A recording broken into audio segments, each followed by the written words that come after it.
మహాగణాధిపతయే నమః. ఓం గురుభ్యో నమః. ఓం శ్రీమాత్రే నమః.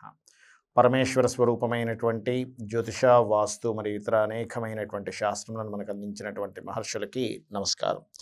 హయగ్రీవ హయగ్రీవ హయగ్రీవేతియో వదేత్తస్య నిస్సరతే వాణి జహ్నుకన్యా ప్రవాహవత్.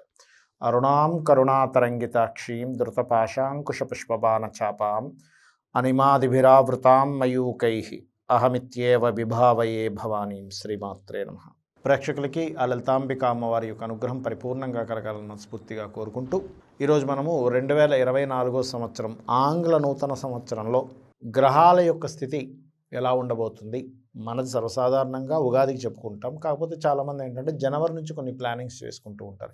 ఈ ఇయర్ నేను ఈ ప్లానింగ్ చేసుకోవాలని. దానికోసం ఈ సంవత్సరం అసలు మేజర్ ప్లానెట్స్ ఏవేవి మారుతున్నాయి, ఏవేవి ఎక్కడున్నాయి, దాని ద్వారా మీకు కలిగే ఫలితాలు ఏమిటి, మీరు తీసుకోవాల్సిన జాగ్రత్తలు ఏమిటి, ముఖ్యంగా మీరు చేయవలసినటువంటి దేవతా ఆరాధన ఏమిటి అనేటువంటి విషయాలు తెలుసుకుంటూ, అదేవిధంగా ఖగోళ పరంగా కూడా ఈ గ్రహాల యొక్క స్థితి ఇలా ఉండడం వల్ల ఎటువంటి మార్పులు జరుగుతాయి అనేటువంటి విషయాలు మనం ఇప్పుడు ఒక్కొక్క లగ్నరీత్యా, లగ్నం తెలియని వారు రాశి చూసుకోవచ్చు. రాశి సెకండ్ ఆప్షన్, లగ్నం ఈజ్ ఫస్ట్ ఆప్షన్. ఈ రకంగా ఎలా ఉంటుంది ఏమిటనేటువంటిది మనం ఒక్కొక్క విషయం మనం తెలుసుకుందాం.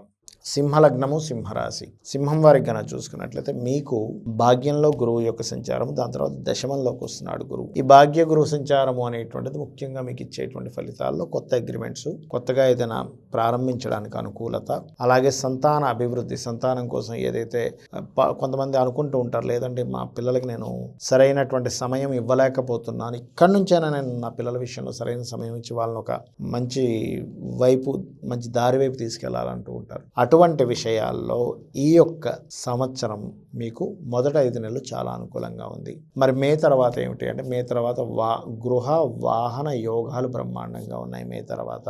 అదేవిధంగా చూసుకున్నట్లయితే ఇక్కడ 2వ స్థానంలో కేతు సంచారం జరుగుతుంది కాబట్టి, సప్తమంలో శని సంచారం జరుగుతుంది కాబట్టి, అష్టమంలో రాహు సంచారం జరుగుతుంది కాబట్టి, 2 అంటే ధనస్థానము, కుటుంబ స్థానం. కాస్త కుటుంబంతో తెలియని చిన్న ఎడబాట్లు, ధనం విషయంలో ఏదో తెలియని చిన్న బ్లాకింగ్స్ ఇట్లాంటివి జరుగుతూ ఉంటాయి. అంటే మనీ విషయంలో ఏదో బ్లాక్ అవ్వడం జరుగుతూ ఉంటుంది. కాబట్టి ఈ మనీ విషయంలో బ్లాక్ అవ్వకుండా ఉండాలంటే చాలా చిన్న చిట్కా ఉంటుంది. ఏమిటది అంటే, సింహలగ్నం వారు, సింహరాశి వారు, మీరు ఎనీ మనీ ట్రాన్సాక్షన్, ఒక చిన్న కిరాణా షాప్ పెట్టుకున్నారు, ఒక 10 రూపాయలు బిస్కెట్ ప్యాకెట్ కొనుక్కోవడానికి ఎవరు వచ్చారు, ఆ మనీ తీసుకునేటప్పుడు ఒకసారి గణపతిని తలుచుకోండి. ఎవరికైనా డబ్బులు ఇచ్చేటప్పుడు గణపతిని తలుచుకోండి. ఏమవుతుందంటే మీకు ఫైనాన్షియల్ క్రంచ్ అంటారు, ఫైనాన్షియల్ స్ట్రెస్ అంటారు, ఫైనాన్షియల్ బ్లాకేజెస్ అంటారు, ఇవి రాకుండా ఉంటాయి పర్టికులర్గా. అలాగే ఇది ఎప్పటి వరకు ఉంటుంది? మే వరకు ఉంటుంది. మే నుంచి ఎప్పుడైతే గురువు దృష్టి 2వ స్థానం మీద పడుతుందో తగ్గిపోతుంది పూర్తిగా దాని ప్రభావం అనేటువంటిది. అదేవిధంగా సప్తమంలో శని యొక్క సంచారం ఏదైతే ఉందో, సప్తమ శని పర్టికులర్గా మీకు వివాహ సంబంధించినటువంటి విషయంలో కొద్దిగా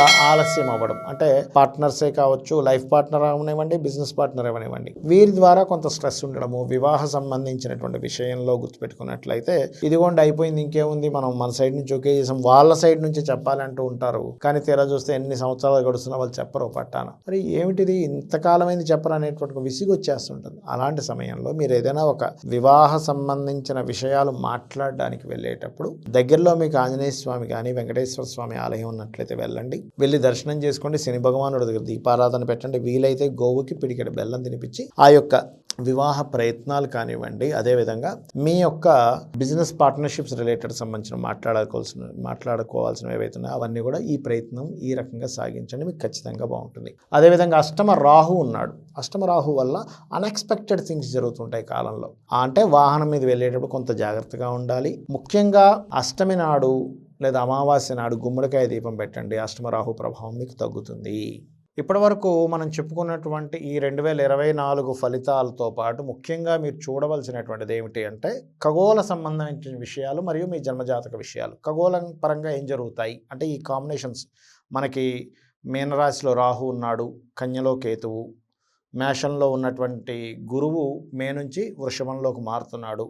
అదేవిధంగా మనకి ఈ యొక్క శని భగవానుడు, కుంభరాశిలో ఉన్న శని భగవానుడు ఈ సంవత్సరం మొత్తం ఎలాంటి ఫలితాలు ఇస్తారు అని చెప్పి చూసుకున్నట్లయితే, జనవరి నుంచి ఏప్రిల్ 14 వరకు కొద్దిగా ఈ వైరస్కు సంబంధించింది ఏదైనా కొంత స్ట్రెస్ అనేటువంటిది ఇస్తూ ఉంటారు. ఒకటి. రెండవది, ఎప్పుడైతే మనకి ఈ కన్యారాశిలో కేతువు యొక్క సంచారం జరుగుతుందో, సంవత్సరం ఇంకా 5 నెలలు ఉంటాడు అక్కడ. కాబట్టి ల్యాండ్ ప్రదేశంలో కేతు ఉన్నాడు. కాబట్టి ఈ ల్యాండ్ ప్లేసెస్లో కేతు ఉన్నందుకు ల్యాండ్స్ రేట్ ఏవైతే ఉన్నాయో గతంలో వెళ్ళినంత ఫాస్ట్గా వెళ్ళకుండా కొంచెం స్లోగా మూమెంట్ అనేటువంటిది ఉంటుంది. కొన్ని ప్రదేశాల్లో ఆగుతుంటుంది కూడా ఈ ల్యాండ్స్ రిలేటెడ్ సంబంధించిన విషయాల్లో. కాబట్టి రియల్ ఎస్టేట్ రంగాల వాళ్ళు, అదేవిధంగా ఏదైనా సరే కొంతమంది చూడండి, ఒక ల్యాండ్ అమ్మేద్దాం అనుకుని ఆగుతారు, మళ్ళీ ఇంకొన్ని రోజుల తర్వాత అమ్ముతున్నప్పుడు పెరుగుతుందేమో అని. కాబట్టి అట్లాంటివి ఏమి పెట్టుకుండా అమ్మాలనుకునేవాడు అమ్మేసేయండి.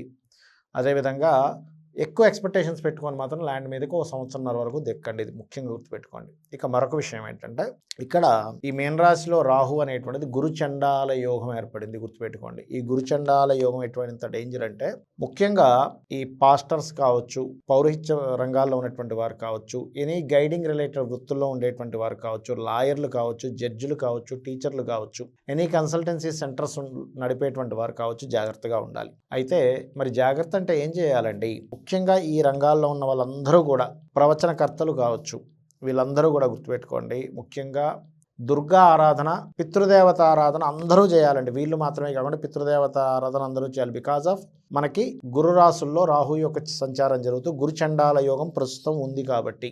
అంటే ఇప్పుడున్న గోచార గ్రహాలు, ఇప్పుడు మనం చెప్పుకున్నది ఏదైతే 2024 ప్రతి లగ్నము రాశిని చెప్పుకున్నది ఏదైతే ఉందో అది గోచార ఫలితాలు. అంటే బయట ఉన్నటువంటి వాతావరణం కావచ్చు, మార్కెట్ కావచ్చు, ట్రాఫిక్ కావచ్చు, వీటికి సంబంధించినటువంటి విషయం ఏదైతే ఉందో ఇట్స్ వెరీ క్లియర్, ఈ గోచార ఫలితాల వల్లే తెలుస్తుంది.